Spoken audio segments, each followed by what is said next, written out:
Hello दोस्तों, मैं एक बार फिर से आप सभी का स्वागत करती हूँ नागरिक शास्त्र की कक्षा में। अब हम हमारे नागरिक शास्त्र की कक्षा के 7वें अध्याय पर पहुंच चुके हैं, जो कि है लोकतंत्र के परिणाम यानी कि आउटकम्स ऑफ डेमोक्रेसी। तो दोस्तों, जो कि हम अब अपनी लोकतंत्र की यात्रा के आखिरी पड़ाव पर हैं, तो कुछ सवाल पूछने का समय आ गया है। तो पहला सवाल ये कि लोकतंत्र आखिर क्या करता है, और दूसरा सवाल ये कि लोकतंत्र के क्या परिणाम हो सकते हैं। तो चलिए शुरू करते हैं। दोस्तों, सबसे पहले यहाँ पे आता है एक बुद्धिशीलता प्रश्न। तो ऐसा क्यों महसूस किया जाता है कि अन्य विकल्पों की तुलना में लोकतंत्र एक बेहतर विकल्प है? तो सबसे पहले हम इस पार्ट का आंसर देंगे। तो यहाँ पे मैं एक बार आपके लिए लिख लिख देती हूँ, आप देख लीजिएगा। तो सबसे पहली चीज हमने लोकतंत्र में पढ़ी थी कि लोकतंत्र जो है वो नागरिकों में समानता को बढ़ावा देता है, वो ताकि हर एक नागरिक जो है एक समान है लोकतंत्र की आंखों के सामने। तो ये लिख देते हैं, नागरिकों में समानता को बढ़ावा देता है। दूसरा ये दोस्तों कि लोकतंत्र जो है इसमें सभी को सम्मान पूर्वक ट्रीट किया जाता है। मतलब जो सारे व्यक्ति हैं, जो सारे नागरिक हैं, उनकी गरिमा को बढ़ावा दिया जाता है, उनकी गरिमा को बनाए रखा जाता है।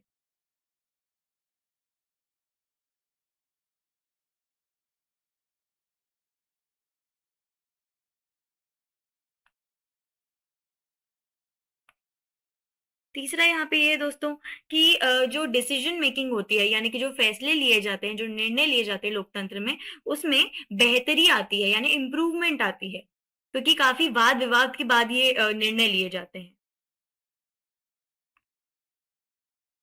फैसलों में बेहतरी ये आती है। मिटाकर ही लिख देती हूँ तो के लिए बेहतरी आती आती है। फिर चौथा ये दोस्तों कि जो टकराव होते हैं लोगों के बीच में, उसको टालने को का और उसको संभालने का एक तरीका जो है वो लोकतंत्र हमको प्रोवाइड करता है, हमें देता है।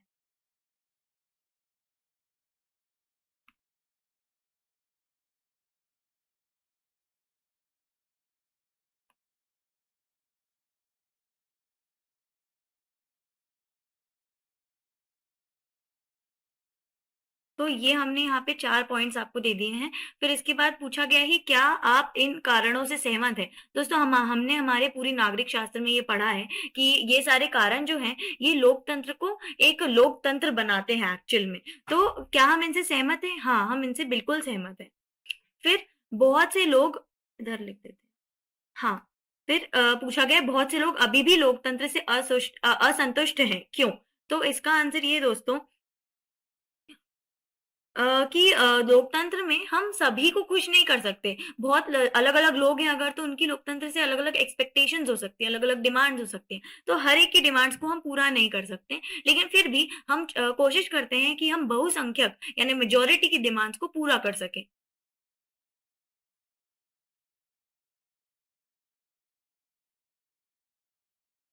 यहाँ पर हम लिख देंगे इसका आंसर, तंत्र अलग होता है, भले ही उसके तत्व एक हों।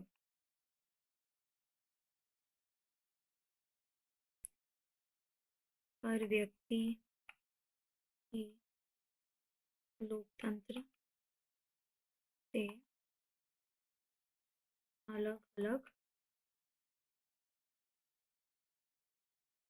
आशंकाएँ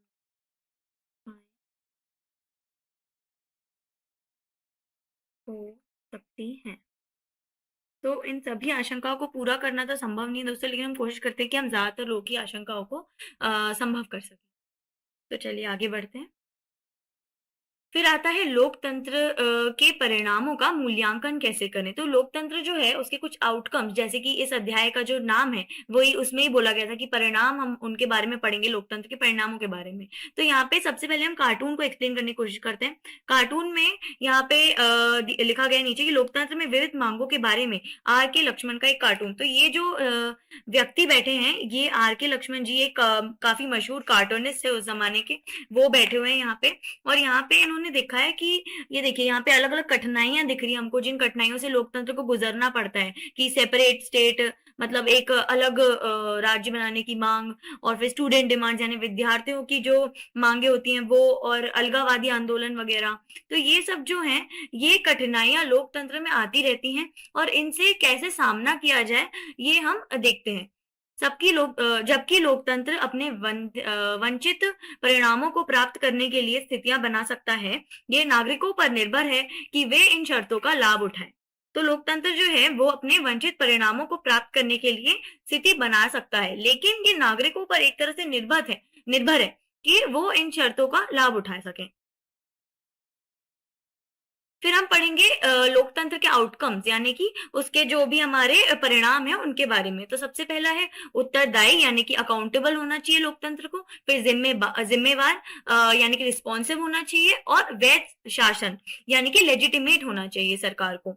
तो वक्त, जरूरत और यथासंभव इन चीजों के लिए लोगों को निर्णय प्रक्रिया में भागीदारी करने में सक्षम होना चाहिए। यानी जो लोग हैं उनको निर्णय प्रक्रिया जो चलती आ रही है हमारी, जो भी हमारी डिसीजन मेकिंग है, उसमें पार्टिसिपेट करना चाहिए, उसमें भाग लेना चाहिए, ताकि वो एक्टिव रहें, जो राजनीति चलती आ रही है उसमें, ताकि लोगों के प्रति जिम्मेवार सरकार बन सके और सरकार लोगों की जरूरतों और उम्मीदों पर ध्यान दे। जिम्मेवार यानी रिस्पॉन्सिव गवर्नमेंट बन सके, ताकि वो जो लोगों की जरूरतें हैं और जो उम्मीदें हैं सरकार से, उस पर ध्यान दे सके। तो यहाँ पे एक और कार्टून दिया गया है, यहाँ पे दिखा रहे हैं कि ये पॉलिटिशियन है, वो दरवाजा, एक पॉलिटिशियन है वो दरवाजा खोल के देख रहा है।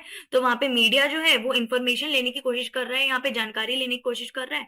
और जो पॉलिटिशियन है वो बोल रहा है कि we could get a lot more done if we didn't have to let the public snoop so much. मतलब अगर पब्लिक को हमें हर एक चीज की जानकारी नहीं देनी होगी तो फिर हम ज्यादा काम कर पाएंगे, ऐसा बोल रहे हैं।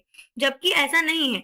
पब्लिक जो है, जो जनता है, उसकी पूरी उसको उसको पूरा हक है कि जो भी डिसीजन मेकिंग चल रही है, जो निर्णय लिए जा रहे हैं, वो पब्लिक के लिए ही लिए जा रहे हैं। तो वो उनको पता हो कि क्या निर्णय ले रहे हैं या क्या नीतियां बना रहे हैं। इसलिए बट यहाँ पे देख रहे हैं कि कुछ पॉलिटिशियंस को, कुछ नेताओं को दिक्कत होती है ऐसा करने में, वो बड़े ही कतराते हैं ये चीज करने से। क्या लोकतांत्रिक सरकार कार्यकुशल होती है? अब यहाँ पे एक सवाल इन्होंने पूछ लिया कि जो लोकतांत्रिक सरकार है क्या वो कार्यकुशल होती है, यानी कि वो एफिशिएंट होती है अपनी वर्किंग में। दोस्तों, अगर हम लोकतांत्रिक सरकार को तानाशाह से कंपेयर करें, से उसका तो उसकी तुलना करें, तो थोड़ा-सा अगर देखा जाए तो कहीं न कहीं तानाशाह जो है, वो आगे है इस चीज़ में। मतलब डेवलपमेंट वगैरह के मामले में अगर देखा जाए, आर्थिक समृद्धि के मामले में देखा जाए, तानाशाह यानी डिक्टेटरशिप जो है, वो थोड़ी आगे रहती है लोकतंत्र यानी डेमोक्रेसी से। लेकिन वो जो है वो काफ़ी नगण्य डिफरेंस है, यानी काफ़ी नेग्लिजिबल डिफरेंस है। तो जो तानाशाही सरकार है, वो तेज़ी से निर्णय ले सकती है। लोकतंत्र मोल-तोल और बातचीत पर आधारित है। तो यहाँ पर जो मैंने आपको भी बताया, हम वो नेक्स्ट स्लाइड में भी पढ़ेंगे। यहाँ पे मैं पहले बता देती हूँ कि बोला गया है कि जो डिक्टेटरशिप है वो जल्दी वो निर्णय ले सकते हैं तानाशाह, क्योंकि उसमें जो सारा का सारा निर्णय लेने का जो अधिकार होता है वो एक ही व्यक्ति के पास होता है। वहीं दूसरी ओर लोकतंत्र को अगर देखें तो यहाँ पर वाद विवाद होता है, काफी सारे लोग बैठ के और एक एक मामले पर पूरा वाद विवाद करते हैं और उसके बाद यहाँ पे निर्णय लिया जाता है। तो ये जो है ये थोड़ा टाइम कंज्यूमिंग प्रोसेस है, इसमें समय लग जाता है। लेकिन जो भी डिसीजंस आ रहे हैं बन के, जो नीतियाँ बन रही हैं, उसके चांसेस ज़्यादा हैं कि लोग जो हैं वो उसको एक्सेप्ट करें, यानी कि वो लोगों के लिए एक्सेप्टेबल हो। तो भले ही इसमें थोड़ा टाइम लग जाता है, लेकिन हम ये नहीं कह सकते कि लोकतंत्र जो है वो एफिशिएंट नहीं है। So explain to me again how you made it more efficient public services. यहाँ पे एक कार्टून है, यहाँ पे एक महिला जो है वो पूछ रही है कि मुझे बताओ कि कैसे लोकतांत्रिक सरकार जो है वो एफिशिएंट है, बताओ। तो जो ये जो एक इंसान खड़ा हुआ है यहाँ पे कुल्हाड़ी लेके, वो देख रहे हैं, हमको टूटी फूटी दिख रही पब्लिक सर्विसेज। हम देख रहे हैं कि पब्लिक सर्विसेज जो है उसका हाल कुछ बहुत अच्छा नहीं है, लेकिन फिर भी अगर हम इसको तानाशाह से कंपेयर करें, उससे तुलना करें, तो ठीक है, मतलब लोकतांत्रिक सरकार जो है वो फिर भी कार्यकुशल है। तो इसका हम जवाब हाँ देंगे। फिर पारदर्शिता यानी कि ट्रांसपेरेंसी। सबसे पहले हमने कार्यकुशलता के बारे में पढ़ा, अब हम देखते हैं पारदर्शिता के बारे में। तो यहाँ पे सबसे पहले मैं आपको कार्टून एक्सप्लेन कर देती हूँ। यहाँ पे जो हमारी सरकार है उसको टेलीस्कोप जो है बड़ा सा एक उसके इस कोने पे दिखाया जा रहा है और वो जो है वो सब कुछ नोट डाउन कर रही है कि what it knows about you. यानी कि जो सरकार है उसको काफी कुछ पता है जो नागरिक है उनके बारे में, लेकिन जो नागरिक हैं उनको कुछ दिख ही नहीं रहा है यहाँ पे। What you know about it यानी कि हमको क्या मालूम है सरकार के बारे में, उनको ज्यादा कुछ नहीं मालूम है। यहाँ पे दिखा रहे हैं हमको। तो कहने का मतलब ये है दोस्तों कि सरकार जो है उनको नागरिकों के बारे में ज्यादा इंफॉर्मेशन है। अगर कंपेयर किया जाए, इसकी तुलना की जाए कि नागरिकों को सरकार के बारे में कितनी इंफॉर्मेशन है। तो इसके लिए क्या हम कैसे बता सकते हैं कि सरकार को ज्यादा इंफॉर्मेशन है, किसके थ्रू है? हमारे राशन कार्ड हो गए, हमारे जो आधार कार्ड वगैरह हो गए या हमारे वोटर आईडी कार्ड हो गए, इसके थ्रू जो सरकार है उसको हमारे बारे में सब कुछ पता है। फिर वहीं नागरिकों को देखा जाए तो नागरिकों का सोर्स ऑफ इंफॉर्मेशन क्या है, कहाँ से नागरिकों को पता चल सकता है सरकार के बारे में? तो नागरिक जो है उनके पास है राइट टू इंफॉर्मेशन एक्ट। मतलब ये जो एक्ट है इसके थ्रू वो पूछ सकते हैं सरकार से। सरकार जो है वो जवाबदेही है, पारदर्शी है, तो सरकार को अपनी पारदर्शिता जो है वो बनाए रखना बहुत जरूरी है।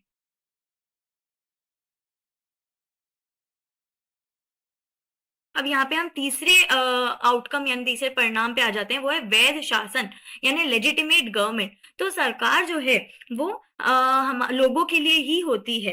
मतलब लोकतांत्रिक शासन जो है वो वैध शासन है यानी कि लेजिटिमेट है और इस मामले में किसी भी अलोकतांत्रिक शासन से बेहतर है। मतलब ये जो है ये लेजिटिमेट है, एकदम वैध है, ये अवैध नहीं है। इसलिए किसी भी जो अलोकतांत्रिक शासन है हम उससे अगर इसकी तुलना करें जैसे कि तानाशाह वगैरह, तो जो लोकतंत्र है वो इससे कई गुना बेटर है। एक लोकतांत्रिक सरकार लोगों की अपनी सरकार होती है। ये अपना समर्थन पैदा करने की क्षमता रखता है, यानी कि ये जो है ये अपने समर्थन को खड़े करने के लिए क्षमता रखता है, ये निर्भर है, किसी पे भी निर्भर नहीं है। एक चीज मैं आपको यहाँ पे बताना भूल गई दोस्तों, यहाँ पे मैप पे एक बार गौर कीजिएगा। यहाँ पे हम देख रहे हैं कि डेमोक्रेसी इज प्रेफरेबल जो है वो इस एरिया में हमको दिख रहा है। कहाँ पे समटाइम्स डिक्टेटरशिप इज बेटर, हमको ये जो सेंसस हुआ था उसके हिसाब से पता चला, सर्वे हुआ था जो, उसके हिसाब से पता चला कि पाकिस्तान में लोग डिक्टेटरशिप को फेवर करते हैं, लाइक डिक्टेटरशिप के फेवर में है, क्योंकि कई बार देखा गया है कि वहां पे जो डिक्टेटरशिप वाली जो गवर्नमेंट बनी है वो बेटर रही है।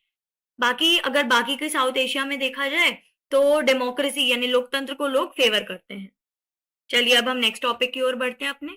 नेक्स्ट टॉपिक है लोकतंत्र की आर्थिक उपलब्धियां यानी कि इकोनॉमिक आउटकम्स ऑफ डेमोक्रेसी। अब हम देखते हैं कि जो लोकतंत्र है उसकी आर्थिक उपलब्धियां क्या है। आर्थिक समृद्धि और विकास, तो मैंने इसके बारे में आपको पहले ही बता दिया था दोस्तों। यहाँ पे लिखा है 1950 और 2000 के बीच तानाशाही में आर्थिक विकास की दर थोड़े अधिक है, लेकिन ये अंतर नगण्य है यानी नेग्लिजिबल है। बट देखा जाए तो तानाशाही जो है यानी जो डिक्टेटरशिप है उसमें आर्थिक विकास ज्यादा देखने को मिला है हमको, अगर हम उसकी तुलना लोकतंत्र से करें तो। पर इस सिर्फ यही एक रीजन, ये सिर्फ इसी कारण की वजह से हम ये नहीं कह सकते कि तानाशाही जो है वो बेटर है। इसलिए जो हमारा लोकतंत्र है उसके काफी सारे प्रोज है, काफी सारे पॉजिटिव पॉइंट्स है। देशों के भीतर आर्थिक असमानता है। अब सबसे पहले मैं वापस से आपको यहाँ पे कार्टून एक बार एक्सप्लेन कर देती हूँ। तो यहाँ पे ये देखने को मिल रहा है कि ये जो ऊपर सबसे ऊपर दिखाया गया है धनी लोग, ये काफी बफ्ड है यानी काफी हट्टे कट्टे दिख रहे हैं हमको यहाँ पे। तो ये दिखाने की कोशिश कर रहा है कि इनकी आर्थिक समृद्धि बहुत ज्यादा है। फिर वहीं हम इनकी तुलना करें जो बीच बीच के लोग हैं यानी कि जो मिडिल क्लास हो गया, तो वो यहाँ पे थोड़ा पतला है। और सबसे ज्यादा जो पतला है मतलब एकदम कुपोषण का शिकार यहाँ पे दिख रहा है हमको, वो है हमारे गरीब बेचारे। तो इनकी आर्थिक समृद्धि जो है वो बहुत ही बेकार है। और समय के साथ ये देखने को मिला है कि जो अमीर हैं, जो धनी लोग हैं, वो और धनी बनते जा रहे हैं हर साल के साथ। और वहीं जो गरीब लोग हैं वो धीरे धीरे और गरीब होते जा रहे हैं। तो ये जो अमीर गरीब के बीच का जो गैप है वो और धीरे धीरे और ज्यादा बढ़ता जा रहा है। क्या आर्थिक समृद्धि का लाभ सबको बराबर बराबर हुआ है? तो इसका उत्तर है दोस्तों नहीं, सबको बराबर बराबर नहीं हुआ। राष्ट्र के धन में अपनी हिस्सेदारी बढ़ाने के लिए गरीब किस तरह आवाज उठा सकते हैं? तो गरीब जो हैं वो किस तरह से आवाज उठा सकते हैं? वो एकजुट हो सकते हैं और वो ये कह सकते हैं कि अपनी जो उनकी प्रतिनिधि जो हैं राजनीति में वो बढ़ा सकते हैं अपने, और निर्णय प्रक्रिया में अगर वो भाग लें तो वो अपने लिए सही निर्णय जो है वो करवा सकते हैं सरकार से, ताकि उनको भी थोड़ा फायदा मिले और फिर आर्थिक तरीके से उनकी समृद्धि हो। देशों के भीतर आर्थिक असमानता है। अब दक्षिण अफ्रीका और ब्राजील जैसे देशों में ऊपरी 20% लोगों का ही कुल राष्ट्रीय आय के 60% हिस्से पर कब्जा है। यानी जो ऊपर की जो 20% पॉपुलेशन है उसका कब्जा है कितने 60% आय पर, यानी जो नेशनल इनकम है राष्ट्रीय आय पर 60% कब्जा है। और वहीं जो बेचारे हमारे नीचे के 20% लोग हैं वो 3% से भी कम उनका राष्ट्रीय आय में हिस्सा है।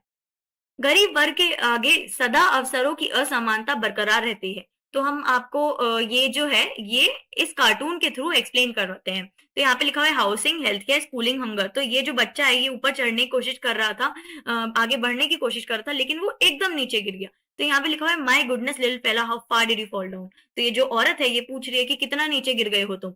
और उसके बाद ये जो बच्चा है ये उस औरत को ही बोल रहा है यू टेल मी, मतलब तुम बताओ मुझे, आप बताओ मुझे। तो बेसिकली यहाँ पे ये समझाने की कोशिश कर रहे हैं कि सॉरी, कि जो गरीब लोग हैं वो अमीरों पर पूरी तरीके से निर्भर हैं, और चाहे वो हमारी जो बेसिक नीड्स है, रोजमर्रा की जो जरूरतें हैं जैसे कि खाना हो गया या फिर हमारी हाउसिंग हो गई, थोड़ी बेसिक सैनिटेशन फैसिलिटीज हो गई, उन सब के लिए वो अमीरों पर निर्भर है। और जो अवसर हैं उनको मिल ही नहीं पाते, गरीबों के पास अवसर की काफी कमी है, अवसरों की असमानता यहाँ पे दर्शाई गई है इस कार्टून के थ्रू। असमानता और गरीबी में कमी। तो दोस्तों लोकतांत्रिक व्यवस्था राजनीतिक समानता पर आधारित होती है। आर्थिक वृद्धि और विकास के बावजूद लोगों का एक बड़ा हिस्सा गरीब बना हुआ है।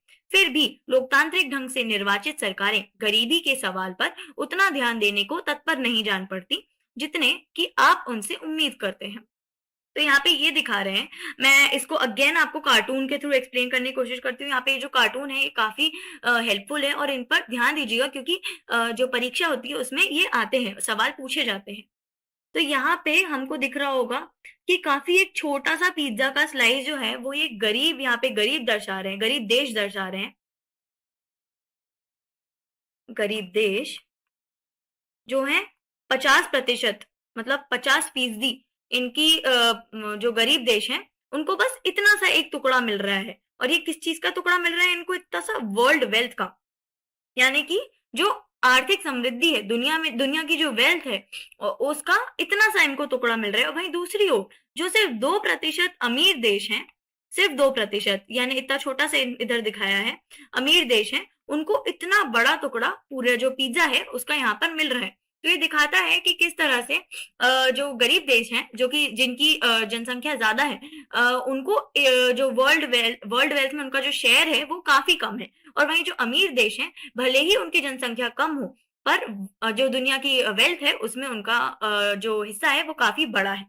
और वहीं पर अब ऐसे में क्या किया जाना चाहिए? जो गरीब देश हैं उनको एकजुट होना चाहिए और एकजुट होकर अपने ये जो दिक्कत है वर्ल्ड वेल्थ की उसके लिए एक समाधान निकालना चाहिए। और अपने जो जितने भी देश हैं उनको अपने अपने इंटरनल प्रॉब्लम्स यानी उनकी आंतरिक जो दुविधाएं चल रही हैं, आंतरिक लोकतंत्र है, उसको मजबूत करना चाहिए।